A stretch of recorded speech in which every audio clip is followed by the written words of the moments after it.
네, 감사합니다. 우리 김세훈 군이 곧 8월 들었으면 또 학교로 돌아가는데 좀 계속 학업에 잘 임할 수 있도록 여러분 기도해 주시고 건강을 위해서도 기도해 주시면 감사하겠습니다. 또 여름에 와서 이렇게 하나님께 찬양 드리는 거 보니까 너무 좋습니다. 계속 기도해 주시길 바랍니다. 오늘 하나님 말씀은 사도행전 16장 11절에서 15절 말씀, 사도행전 16장 11절에서 15절 말씀입니다. 신약성경 214면 정도에 있습니다. 사도행전 16장 11절입니다. 우리가 드로아에서 배로 떠나 사모드라게로 직행하여 이튿날 네아폴리로 가고 거기서 빌립보에 이르니 이는 마게도냐 지방의 첫 성이요 또 로마의 식민지라. 이 성에서 수일을 유하다가 안식일에 우리가 기도할 곳이 있을까 하여 문밖 강가에 나가 거기 앉아서 모인 여자들에게 말하는데 두아디라시에 있는 자색 옷감 장사로서 하나님을 섬기는 루디아라 하는 한 여자가 말을 듣고 있을 때 주께서 그 마음을 열어 바울의 말을 따르게 하신지라. 그와 그 집이 다 세례를 받고 우리에게 청하여 이르되 만일 나를 주 믿는 자로 알거든 내 집에 들어와 유하라 하고 강권하여 머물게 하니라. 아멘. 잠시 기도합니다. 하나님 감사합니다. 오늘 말씀을 통하여 우리에게 은혜 주시고 또한 주님 앞에 이렇게 즐거이 예물을 드리며 예물만 아니라 우리의 몸과 마음과 정성을 합하여 드린 그 손길들이 복되게 하옵소서.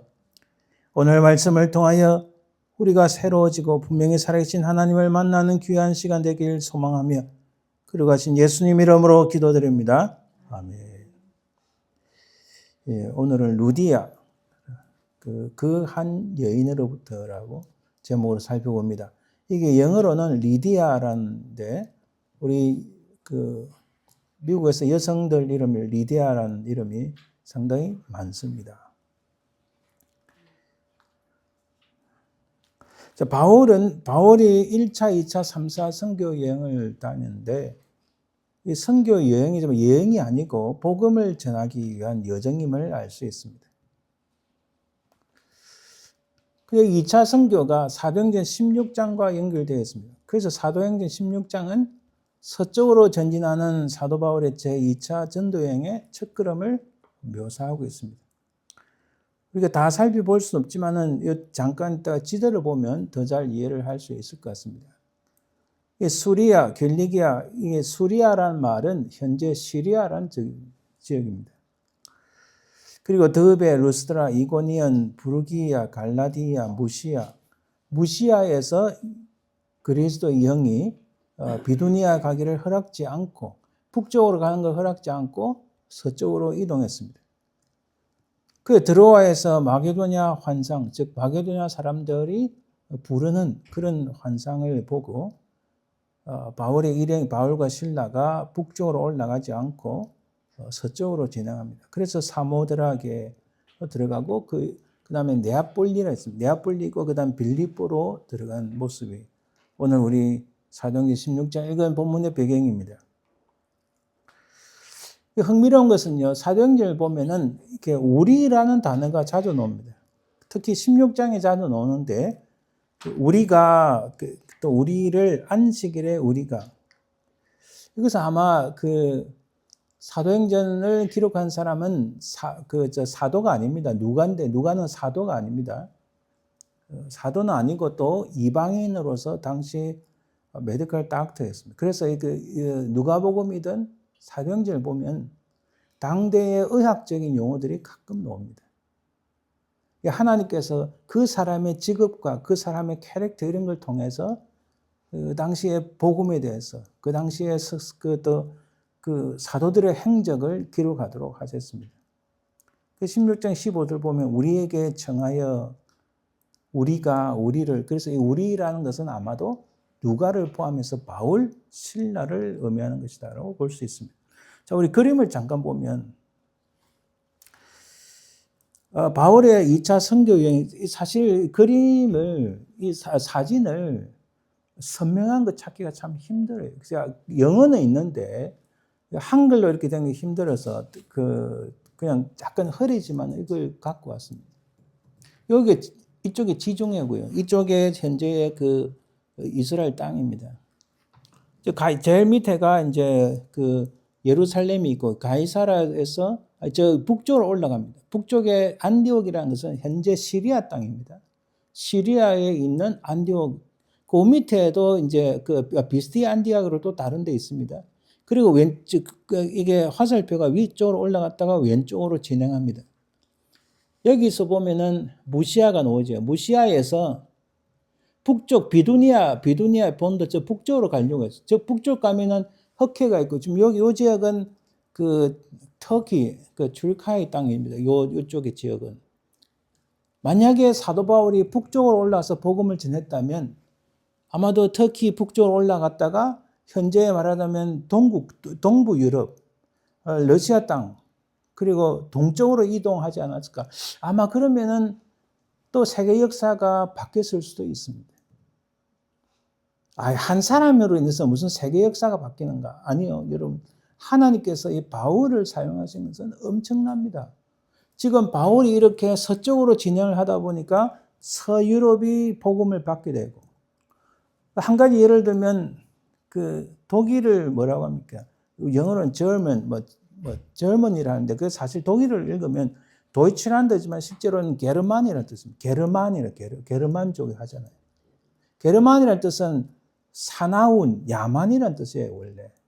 그 독일 사람들이 북쪽에서 이게 남쪽으로 내려왔거든요. 그 현재 독일 땅을 차지했는데 굉장히, 그래서 독일의 전통복을 보면 저도 독일에 있을 때 봤는데 이 남성들이 치마를 입는데 치마 안에 속내의가 없어요. 그냥 이렇게 치마 같은 게 이 부분만 탁 들면은 그 중요 부위가 다 보일 정도로 굉장히 그 자기들 현재는 전통복이지만 옛날에 그 다 자기들 조상들 그 야만족 같은 그런 모습. 그리고 여러분 그 햄버거라는 게 그걸 상업화시킨 게 미국이죠. 미국은 상업화시키는데 넘버 원이니까. 근데 그게 함부르크, 원래는 독일을 하면 함부르크가 됐습니다. 그러니까 함부르크에 사는 사람들이 먹는 음식. 그러니까 게르만족인데 야만족이니까 그냥 빵 넣고 막 때려 넣고 빵 넣고 우겨가지고 먹는, 그걸 지금 맛있게 만드는 나라가 지금 미국이 됐잖아요. 상업적으로. 흥미로운 굉장히 많아. 이 역사를 잘 들여다보면. 근데 그들이 기독신앙을 가지니까 이 게르만족이 변화된 거예요. 그래서 어찌 보면 유럽에서 가장 그 윤리적이고 가장 정직하고 지금 조금 많이 달라졌지만 가장 그래도 사람들이 나이스한 게, 물론 그렇다고 이게 인종차별주의가 없는 건 아닙니다. 특히 나치 히틀러 지나면서. 그래도 가장 나이스한 사람들 제가 볼 때는 독일 사람들이에요. 가장 저도 독일에 많은 사람들 만나봤지만 지금은 좀 많이 바뀌었는지 모르겠지만 가장 나이스한 그 사람들이 대부분 다 기독 신앙을 받아들이면서 이 게르만족이 변화된 거예요. 이 제 이야기가 아니고 역사학자들이 다 연구한 걸 제가 그냥 말씀드리는 거예요. 어찌됐든 서쪽으로 이동을 하는데 무시아에서 드로아로 내려갔습니다. 결국 드로아로 가서 마게도니아 사람들이 팍 부르는 걸 그 사도행전 16장 후반 9장에 나와요. 사도행전 16장 9장에. 그래서 그 예수 그리스도의 영 성령께서 북쪽으로 가게 하지 않고 마가 왼쪽으로 가도록 말하는데, 그래서 가서 처음 건너간 데가 네아폴리에서 그 다음에 빌립보 이렇게 갑니다. 여기가 빌립보죠. 이 빌립보는 지금 북쪽 마게도니아, 그리스 땅이에요. 여러분, 현재 북쪽 마게도니아라는 나라가 새로 있어요. 북마게도니아. 이 그리스하고 굉장히 관계가 안 좋습니다. 독립한 지 얼마 안 됐어요. 우리 한국 사람들과 북쪽 마게도니아 가면은, 북마게도니아라는 나라에 가면 굉장히 환대를 받습니다. 특히 한국 여권이면요, 무조건 통과합니다. 왜 그러냐, 그 재밌는 일이 있어요. 얼마 전에 북마게도니아의 독립을 지지해 준 나라가 한국 몇 개 안 되는데, 그 중에 미국, 한국 이렇게 몇 개 안 돼요. 그러니까 엄청나게 환대를 받을 수 있습니다. 흥미로운 거지. 자, 이렇게 지도를 보죠. 요 밑에가 고린도고, 원래는 바울이 드로아에서 이렇게 북쪽으로 올라가려고 했던 겁니다. 여기가 아테네 그 그리스 수도고. 자, 대략 바울이 이렇게 선교한 것은 대략 한 3년 정도 이렇게 여러분, 지금은 요 지중해 해를 중심으로 이렇게 가는 크루즈가 있어요. 크루즈가 크게 두 종류인데, 그냥 아름다운 해변가를 가는 크루즈가 있고, 유적지, 말하자면 그 기독교 유적지와 관련된 가는 크루즈가 있어요. 이거 굉장히 흥미롭습니다. 이렇게 그 도시를 찾아가는 크루즈가 이 지중해 중심 움직이는 게 있고, 여기 이제 그레데라는, 우리 성경에 나오는 디도가 사해간 그레데라는 이 큰 섬입니다. 이게 굉장히 가볼만 합니다. 이것은 3년 정도 바울이 했는데 49년, AD 49년도에서 51년 정도, 3년 정도 저렇게 초록색 선을 따라서 이렇게 선교 사역을 했습니다. 여러분, 빌립보, 오늘 12절에 보면, 거기서 빌립보에 이르니 이는 마게도냐 지방의 첫 성이요, 또 로마의 식민지라. 자, 이쪽에는 아시아권입니다. 이쪽에는 유럽이에요. 그 관문 중에 하나가 중요한 도시가 빌립보였어요. 왜 빌립보가 중요한가? 그 역사적 사실을 보면 재밌습니다. BC 356년에 이 빌립보의 통치자는 알렉산더 대왕, 그리스 제국을 일으킨 알렉산더 대왕의 아버지가 필립 2세예요. 여러분, 영어로 필립 하는 거 다 우리 성경에 나온 빌립이라는 뜻입니다. 그 이름은 다 관련되어 있어요. 원래는 이 빌립보 이름은 필립 2세가 왕이었을 때 이 지역 이름이 빌립보가 아니에요. 빌립보가 아니고 케이네스인가 그런 이름이었어요. 자, 그런데 로마가 여기를 점령을 했죠. 근데 여기서 빌립보 전투에 유명한 전투가 있어요. 그게 BC 42년 누구냐면 여러분들 이름 들어보시면 알 거예요. 카이사를 죽인 카시니우스란, 이쪽에 한쪽은, 그리고 이쪽엔 또 브루누스 한쪽이고, 이쪽에는 옥타비아누스, 그리고 안토니우스, 이름 다 들어보셨죠? 이 카이사를 죽인 이 카시니우스는 이 입담이 너무 좋은 거예요. 그래서 입담으로 로마 사람들을 막 이렇게 폭동이 일어나는 걸 멈추게 하는. 자, 이쪽에 양쪽 팀이 전쟁을 했는데 옥타비아누스하고 그 다음에 안토니우스가 이겼어요. 그래서 옥타비아누스가 황제가 되는데, 대략 BC 31년 정도에 로마의 군대에서 제대한 사람들을 이 빌립보에 엄청나게 이주를 시켰어요.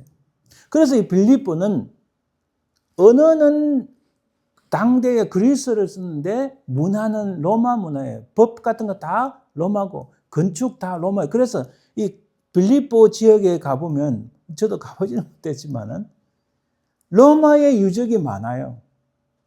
그리스 땅인데. 그리고 언어 기록을 보면 대부분 다 그리스 언어로 적혀 있어요. 그래서 여기가 아시아와 유럽을 이어주는 중요한 관문이다. 당대 콘스탄티노플 생기기 전입니다. 그래서 그때 중요한 관문이었다. 여기 그래서 보니까 그리고 1세기, 이제 지금 1세기가 됐잖아요. 예수님 오시고 나서 바울이 아까 봤잖아요. 대략 3년 동안 이렇게 다녔는데 49년도 51년도 다닐 때 이곳은 지금 딱 그래 사도행전 나오잖아요. 마게도냐 지방의 첫 성이요 또 로마의 식민지라. 다 이런 역사적 배경이 있는 거예요. 바울과 실라가 2차 선교 여행 시에 이곳에 첫 발을 디뎌서 유럽 전도의 문을 여는 첫 관문이 되었다. 왜냐하면 당시는 콘스탄티노플 이런 도시가 없었습니다. 그러니까 빌립보란 지역이 굉장히 첫 성이란 말은 굉장히 큰 성이다. 상업과 경제가 엄청나게 발달해. 옛날에는 다 항구 중심으로 발달한 거 아시죠? 지금도 여전히 여러분 대륙 중심이 아니라 바다 중심이에요. 왜 미국이 중국 남중국 해를 밀어가지고 이번 필리핀 대통령 왔을 때 트럼프가 얼마나 많이 환대를 해줬어요. 그렇게 환대해 준 사람 없었어요. 인도 총리, 누구, 카나다 총리, 다 와도 딱 한 사람, 네타냐후 빼놓고는 이 필리핀 총리를 엄청나게 환대를 해요. 딱 보면 보이는 거예요. 세상에 세계 최고 나라의 대통령이 밖에까지 나와서 악수하고 이런 거 없어요. 다 밑에 사람 안에서 가만히 앉아서 만나지. 왜 그런가? 필리핀이 군사적으로 너무나 중요한 위치이기 때문에. 왜? 바다를 지켜야 되기 때문에. 만약에 그 바다가 중국에 넘어가면 우리나라 수출의 30%가 그 지역을 못 지나고 통행세를 내야 돼요. 누구한테? 중국한테. 미국은 통행세 안 받아요. 다 지금까지 돈을 군사 기지를 세워서 바다를 지키잖아요. 그래서 역사적으로 바다 해양을 중심으로 하는 게 굉장히 중요한 거예요. 스페인이고 포르투갈이고 다 영국이고 해양 중심으로 발전한 나라였어요. 이건 세계에 없는 거예요, 사실은. 그런 역사를 알고 나면 굉장히 흥미롭습니다. 지금은 다 연관되어 있어요. 그래서 이게 첫 관문이라는 게 유럽을 들어가기 위한 첫 관문이다. 그래서 마게도냐 지방의 첫 성이다. 그렇지만 로마의 식민지다. 이렇게 말씀을. 근데 거기에 루디아라는 여자가 있었어요. 자, 이 빌립보의 교회가 세워졌는데 이건 좀 더 뒤의 일입니다. 빌립보 교인들은 바울을 굉장히 리스펙트 했어요.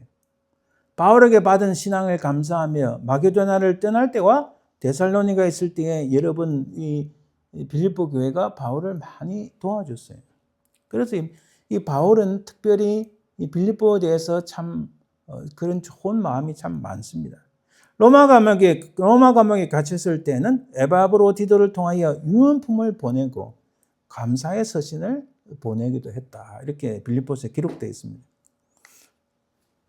그리고 빌립보서 1장 3절에서 5절 보면 내가 너희를 생각할 때마다 나의 하나님께 감사하며 이 바울이 얼마나 참 이게 빌립보서는요 감옥에서 적은 그 서신이에요. 감옥에서 참 자기를 잘 돕고 위해서 기도해주고 도와주는 이 빌립보 교회를 생각할 때 얼마나 감사하겠어요. 간구할 때마다 너희 무리를 위하여 기쁨으로 항상 간구하면 너희가 첫날부터 이제까지 복음을 위한 일에 참여했다. 아니 선교 사역은 바울이 다니면서 했는데 이 빌립보 교인들이 같이 참여했다. 이 말은요. 이 참여라는 말은 이게 그리스어로는 코이노니아라는 뜻입니다. 그러니까 자신이 가진 것을 기꺼이 나누고 또 바울은 현지에 가서 복음을 전하지만 그 뒤에서 기도로 물질로 이 바울을 스포팅해주고 늘 격려해주고 이런 일에 동참했다는 뜻이에요. 이런 영적인 일에 서로 교제를 했다. 서로 펠로십을 했다. 그래서 그 바울이 느끼는 빌립보 교회는 굉장했다는 것을 알 수 있습니다. 빌립보서 4장 15절에 보면 내 일에 참여한 교회가 너희 외에 아무도 없었다 정도 이렇게까지 표현을 합니다. 이거 참 얼마나 놀라운 일입니까? 그래서 빌립보 교회는 그 마음이 늘 바울과 함께했고 물심양면으로 늘 도왔고 바울과 더불어서 지속적인 교제가 있었고 함께 전도했다 이렇게 표현합니다. 자, 우리 루디아 그런데 그런 교회가 세워진 원동력이 누구에서 세워졌는가? 루디아라는 이 한 여인을 통해서 이 교회가 이 바울을 돕는 큰 중심이 되는 여인이었다는 겁니다. 사도행전 16장에 보면 바울의 사역들이 2차 선교에 쭉 나오는데 거기에 탁 나오는 루디아라는 여인을 탁 읽는 순간에 여러분들이 그 단어 루디아라는 이름이 반짝반짝 확 커졌다 작아졌다 우리 눈에 확 들어오는 것을 느낄 수가 있어요. 왜 그럴까요? 그 바울의 기록, 특히 누가가 기록한 바울과의 관계 속에서 바울이 느끼는 감성, 하나님께서 어떻게 하셨는지를 적은 내용을 보면 알 수 있습니다. 만일 누군가가 우리를 회상하면서 소개한다면 어떻게 기록할까? 성경에서, 예를 들어 성경에서 다윗의 그 비석, 무덤에 세우는, 있죠. 그 비석에는 아마도 하나님의 마음에 합한 사람, 이렇게 결론 나지 않을까. 그죠?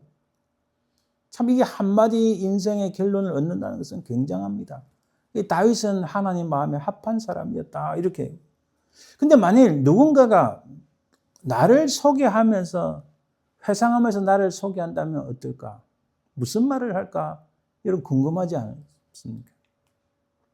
짧지만은 아주 핵심적인 단어들로 누가는 루디아를 매우 강력하게 소개하고 있고 주님의 제자는 어떻게 해야 되는지를 우리에게 말씀하고 있습니다. 오늘 포인트가 그거예요. 여러분 1세기 때 그 예수님 당대의 물론 예루살렘 지역하고 이런 그리스 땅, 이 당시 여러분 이 그리스 사람들 지금도 그래요. 자기들 역사 속에서 위대한 제국을 가졌었다. 이거 자부심이 굉장합니다. 왜냐하면 그러니까 지금은 그리스 경제가 많이 살아났다고 하지만은 그러니까 세계의 모든 사람들이 자기들의 유적을 보러 오는 거잖아요. 이태리도 마찬가지죠. 자부심이 굉장한 거예요. 그 자부심이 지나치면 교만이 되고 그 교만 때문에 그 그리스가 한때는 디폴트 상태까지 가버렸죠. 경제가 완전히 무너져요. 지금은 엄청나게 많이 왔더라고요. 보니까 제가 확인해 보니까. 그러니까 오늘 이 말씀을 통해서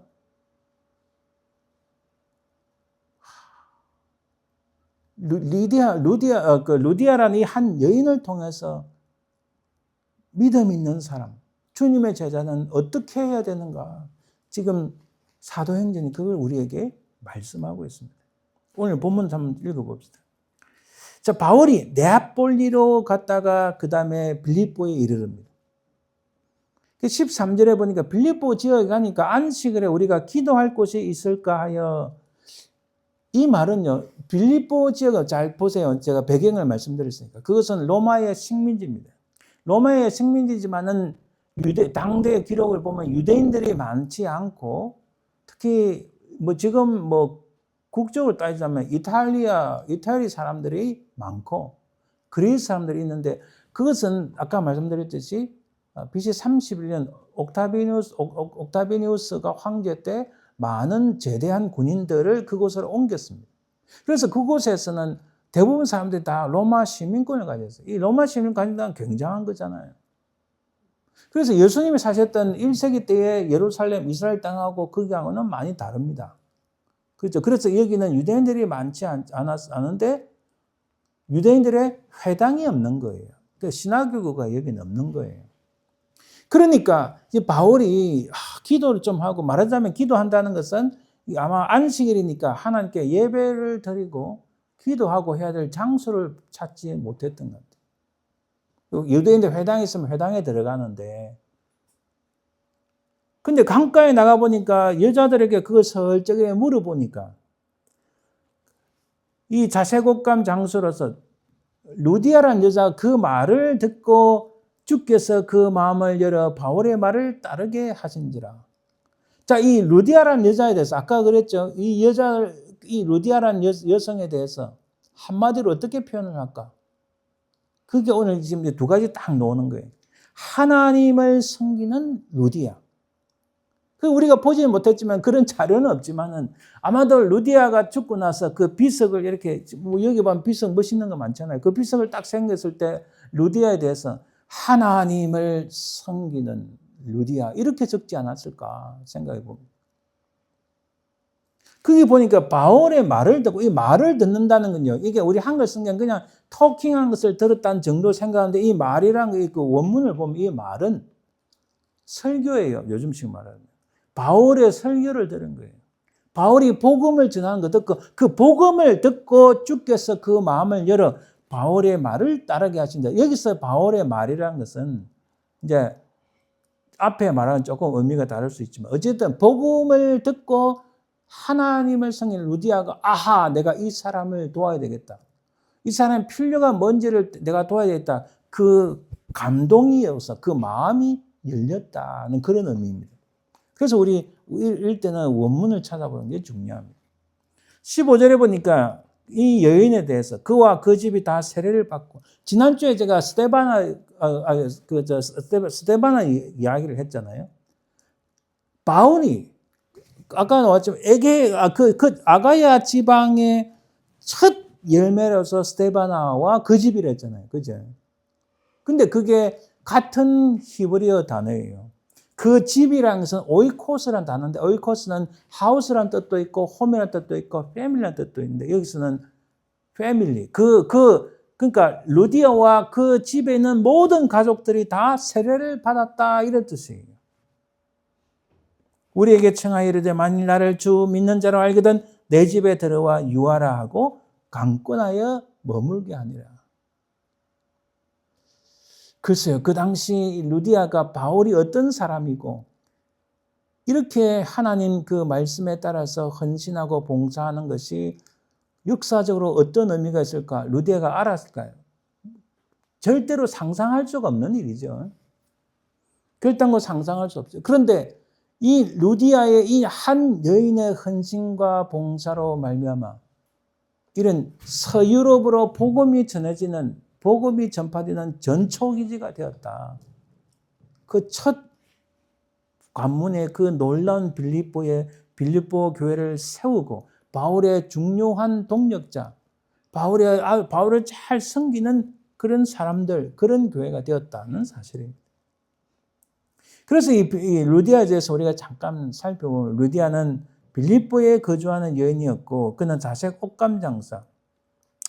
그가 과연 부유한 상인이었을까? 혹은 당대 여인이 비즈니스를 했을까? 혹은 잡상이니까 이렇게 생각할 수가 있는데, 사실 이 1세기 때 예루살렘, 이 이스라엘 땅에는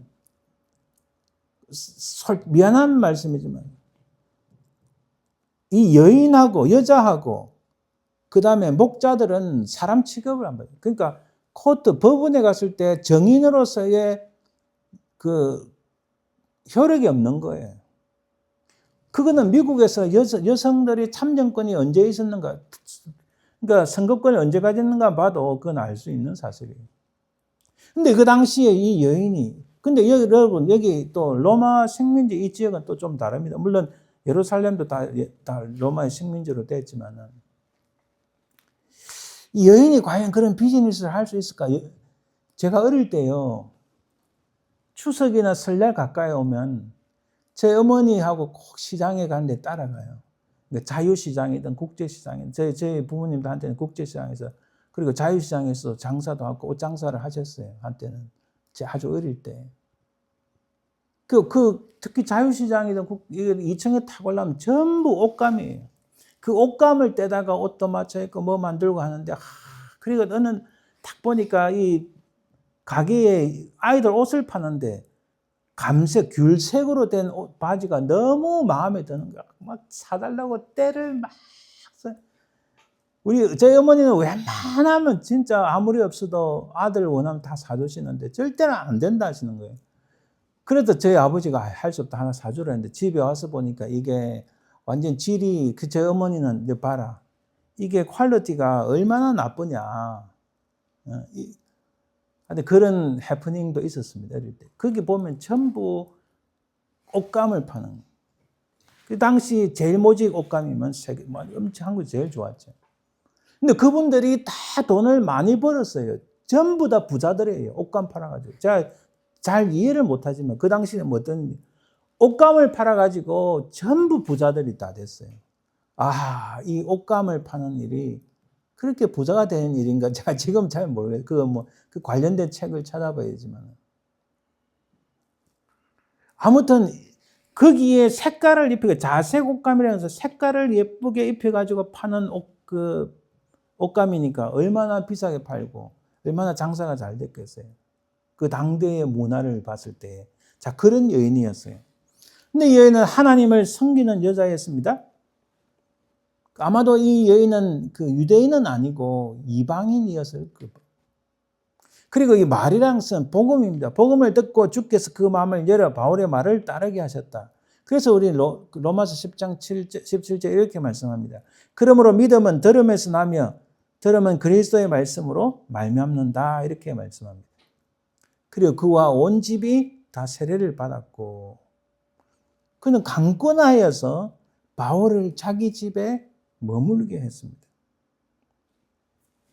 여러분, 아까 말씀드렸지만 16장에서 바울의 선교는 주인공이 바울인 것 같지만 실제로 그 선교가 이루어지게 만든 여인은 루디아라는 이 한 여인이었어요.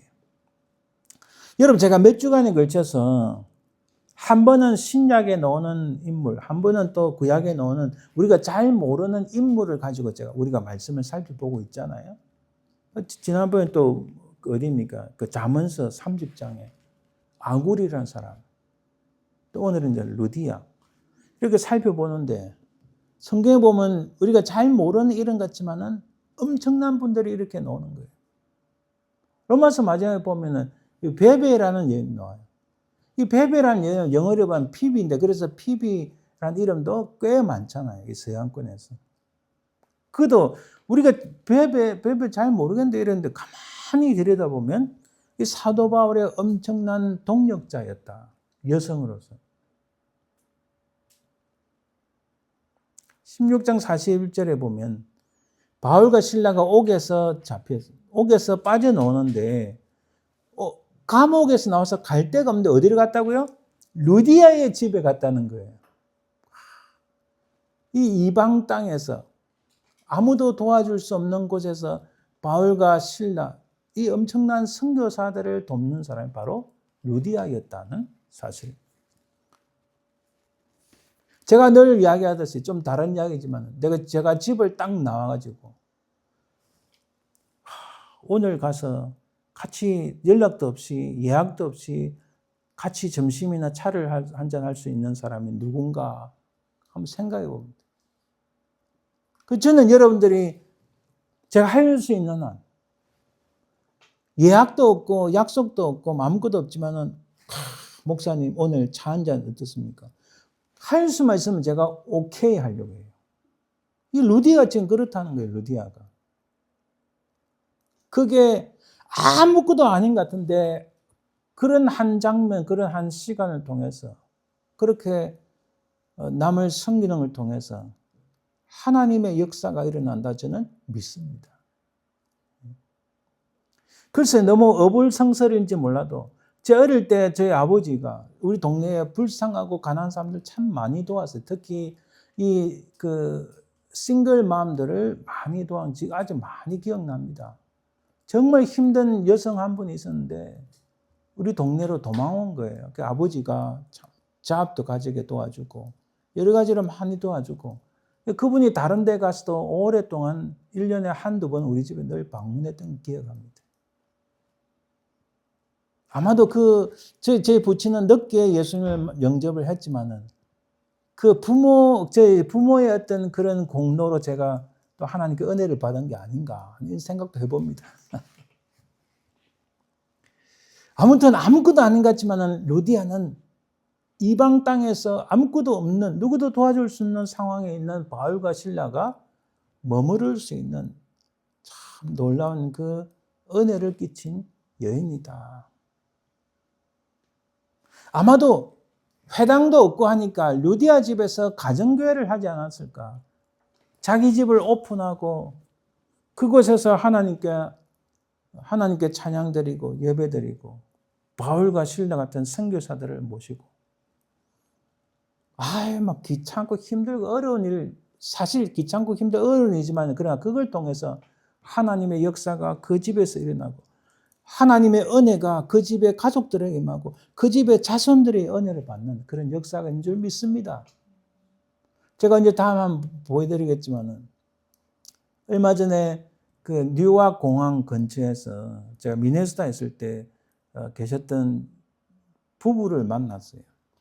남편은 목사님이고 그 부인은 이제 그 PCUS니까 여성으로서 장로님인데 그분의 친할아버지가 우리 말하자면 한국의 그 그러니까 말하자면 세브란스 병원의 의대를 졸업한 한국의 최초 7명의 의사 중에 한 명이에요. 김필순이라고. 그분이 독립운동하고 온전한 신앙으로 비록 일본 간호사에서 독사를 당했지만 그 자손들이 자손 대대로 하나님의 은혜를 입는 거예요. 놀라운 은혜입니다. 이 루디아의 집이 아마도 그렇게 가정교회처럼 오픈해서 행했을 것이다. 우리는 다 알지 못하지만 이 루디아의 집에 있는 그 자손들이, 그 자녀들이 정말 하나님의 은혜가 얼마나 넘쳤을까. 그런 것들은 여러분 이루 말할 수 없이 하나님의 은혜가 있는 것을 우리가 발견합니다. 만일에 루디아가 없었다면 이 빌립보 교회가 그렇게 칭찬이 있는 교회가 되었을까? 아니 빌립보 지역의 교회 자체가 세워졌을까 하는 생각이 들기도 합니다. 루디아의 한 사람을 통해서 이렇게 하나님의 크신 역사가 일어납니다. 우리 한국교회 초대 1등 공신은 누구일까요? 선교사들 많이 왔습니다. 그 절대적으로 미국에서 제일 많이 왔죠. 미국, 호주, 영국, 스웨덴. 제가 어릴 때 고등학교 때 만났던 선교사님, 스웨덴 선교사님, 나오미와 빌기타라는 선교사님 아직도 잊지 못합니다. 그리고 많은 헌신하신 목사님들. 근데 여기에요, 여인들이 엄청나게 많아요. 한국교회 부흥의 놀라운 역사, 그리고 세계의 다른 교회 역사 속에 없는 일이 한국에 있어요. 그게 뭔지 아세요? 여전도사님이라는 거예요. 여전도사님은요, 그 선교사들 기록은 바이블 우먼이라는데 사실 이들이 한국교회에 부흥하는 전초가 되었다는 놀라운 일이 있습니다. 그래서 세계 어느 나라를 가봐도 여전도사님이라는 제도는 없어요. 그런 역사도 없어요. 우리 한국교회 갑자기 생긴 게 아니고 100년 전에부터 100년 더 넘었죠. 여성들이 얼마나 교회에 헌신하고 봉사하는.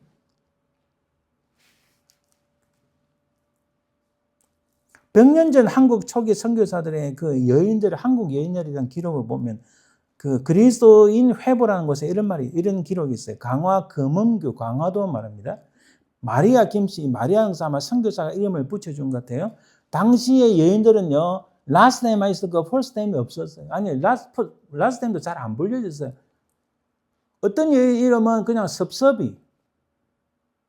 아들을 못 낳아서 섭섭하다는 의미인지 모르겠지만 섭섭이라는 이런 여성도 있어요. 이 선교사님 그 기록에 보면은 이 여인이 술 장사를 했는데 이 부인이 예수님 믿고 결단을 한 거예요. 내가 예수만, 자, 옛날 글씨입니다. 예수만 믿을 뿐이 아니라 과연 남을 죽게 하는 술 장사도 아니하겠소서. 제 발음도 잘 안 돼요. 남편이 아무리 핍박을 해도 술 장사를 딱 끊어버리고 예수님을 믿었다. 이런 기록도 있고. 또 다른 분은 대동군 신흥리 교회가 성립하다. 세워졌다는 말입니다. 선시의 평양 여도 박관선, 여도라는 것은 여성 신도란 뜻이에요. 박관선이라는 여인이 여러 사람을 통해서 초옥사칸을 매수하여 수년 예배하다가 신흥리에 취직한 예배당을 신축하고, 여성이 예배당을 신축한 거예요. 한국 역사에 보면 뭐 여성들이 뭐 절간을 지었다 이런 거 많이 나오지만은, 근데 여러분 요즘 한국에 절간이 얼마나 많이 없었는지 아세요? 옛날에는 한 10,000개가 있었는데 지금 한 30%가 없어졌어요. 왜? 절간에 찾아온 사람이 없으니까. 참 아이러니합니다. 제가 뭐 나쁘게 이야기한 게 아니고 시대가 그만큼 변해가고 있다. 이런 기록이 있습니다. 감사한 일이 특별히 하나 있으니 이 부인의 쌀도 연보하는 것이라. 쌀 연보하는 것을 어떻게 하시는지 기저하옵나이다. 참 기특합니다 이런 뜻이에요. 이건 제가 한국에 있을 때 일주일마다 우리 그 담당 그 권사님이 쌀을 이만큼씩 주세요. 교인들이 매주 올 때마다 이만큼씩 쌀을 갖고 옵니다. 쌀을 사가지고 봉투를 딱 뜯으면 첫 번째 한번 탁 터가지고 분리해놔요. 그걸 주일마다 들고 와서 그 쌀을 모아가지고 모든 교육자들, 담임 목사님부터 여전도사님 때까지 다 똑같이 나누는 거예요. 그게 성미예요, 성미. 하나님께 드릴 게 없으니까 자기 먹을 것을 빼고 10분의 1을 빼고 그 10분의 1을 하나님께 드리는 거예요. 쌀을 드리는 거예요. 당대는 쌀이 최고였으니까. 요즘 일본의 쌀값이 엄청나다는데 자기가 드릴 게 없으니까 하루에 10%, 24시간 속 2.4시간을 내가 하나님께 드리겠습니다. 시간을 하나님께 날연보, 시간 연보를 해서 그 2.4시간 동안 교회 가서 청소하고 필요한 거 있나? 뭐 목사님한테 사택 가서 청소하고. 이게 제 거짓말이야. 실제로 또 한국에서 제가 다 봤던 것들이에요. 제가 그 교회 사역하는 동안에 매주 쌀을 받았어요. 그래서 밥을 남기면 양심의 가책에 의해서 절대로 밥을 안 남기고 노력했던 거죠. 자, 예배당을 지을 때 이르다 나는 느헤미야서 중에서 여자들이라고 교회 일 할 수 있다 하신 말씀을 기억하고 남자와 같이 흙을 전할러 예배당을 건축하는 데 힘을 다했다. 전부 여자들이 하는 일이에요. 여자들이.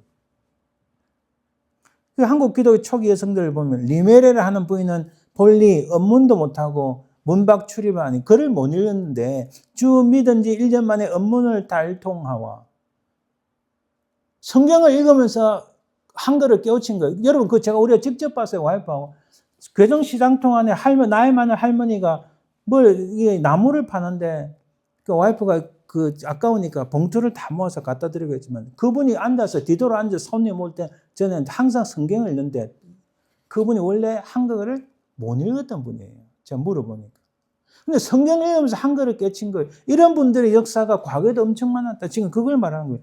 그리고 성경 공부를 열심으로 하여 날에 한 번씩 교회 집에 다니면서 성경 말씀을 권면하고 항상 하나님 믿으시오 하고 항상 전도하니 이렇게. 옛날에는 전도라는 이 전자가 전도 이렇게 그래서 옛날 제도 하나 있는데 성경 전서 이렇게 적혀 있어요. 참 흥미로운 일들이 많습니다. 제가 한 가지만 더 보면 신금곡 여사는 자기 돈을 다 내가지고 교회 사업에 또 여자 교육 사업에 공원 설치에 수천 원을 기부하여 그리고 야속에는 유명합니다. 우리 한국 초체교회 거기에 1,200원의 돈을 기부했다. 건축하기 위해서. 엄청 그러면 제가 보면은 참 놀랍습니다. 이 기도한 여인. 제 어릴 때 교회 가면 이렇게 마루로 돼 있었어요. 아기를 안고 큰애는 옆에 앉히고 이 기도한 여인. 놀라운 일입니다. 성경을 판매하러 다니는 여인. 자, 제가 오늘 무슨 말씀 드리는가? 한 여성을 통해서 그의 가정이 예수를 믿는 것은 물론이고 세계 선교의 토대가 다져지게 했다. 그 오늘 구체적인 예가 바로 루디아라는 예였어요. 약한 것 같고 가정에서나 사회에서나 교회에서 기회나 권한이 제대로 주어지지 않는 당대 여성들은 제대로 이게 앞을 나설 수 없는 그런 시기잖아요. 근데 하나님께서 그들을 들어 사용하시니까 한국 교회가 엄청나게 부흥한 거예요. 그래서 여러분 다른 나라 교회 역사와 다르게 한국 교회만 있는 역사가 몇 가지 있는데 그 중에 몇 가지 보면은 선교사가 오기 전에 성경이 번역된 나라는 한국밖에 없어요. 아니 선교사가 와서 우리 한국을 많이 이렇게 부흥시키는 놀라운 업적을 쌓았지만은 한국에 있는 교인들이 우리에게 선교사를 보내주시옵소서 편지를 보내는 게 한국밖에 없어요. 이 교회 역사 속에 이런 나라가 없어요. 그리고 교회 부흥을 하는데 큰 역할을 했던 그 역할이 여성들이었다. 이거 어느 나라 교회 역사에도 그런 게 없어요. 물론 성경 오늘 루디아는 다르지만은. 하나님께서 연약하지만은 힘이 없지만은 이런 한 여성을 통해서 하나님의 역사가 일어납니다.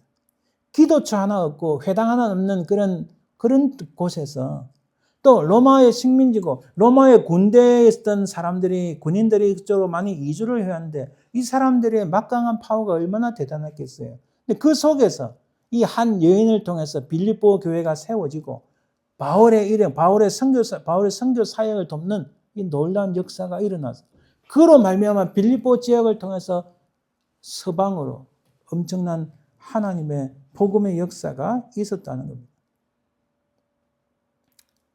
그는 자기가 직접 생업에 장사를 해야 먹고 사니까 다 다른 사람들을 스포트를 해야 되니까 장사도 해야 되고 그리고 수고도 해야 되고 이 루디아의 헌신은 나 바빠 나 시간 없어 하는 우리 현대적인 교인들에게 보여주는 진짜 하나님 예수 그리스도의 제자는 주님을 믿는 사람은 어떻게 해야 되는가 그것을 보여주는 겁니다.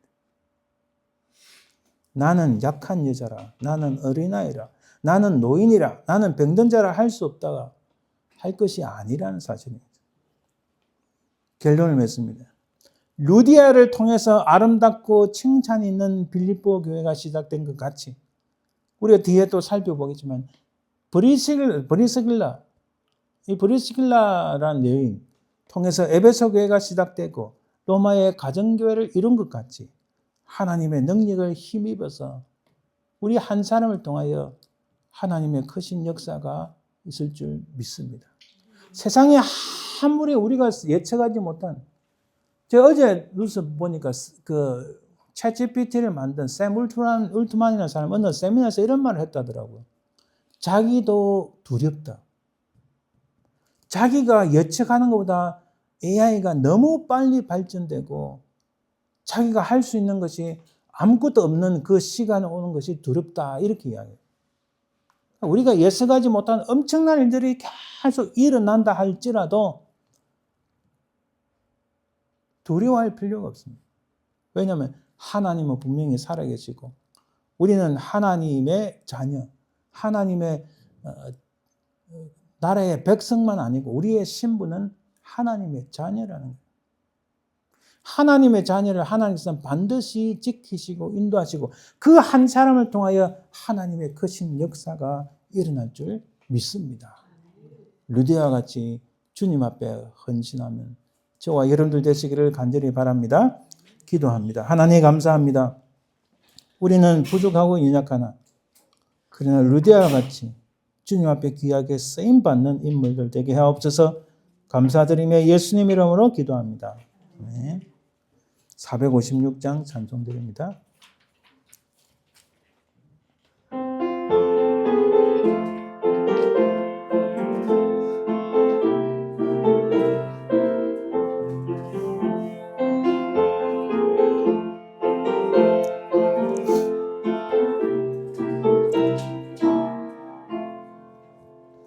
거친 세상에서 실패하거든 그 손 못자국 만져라.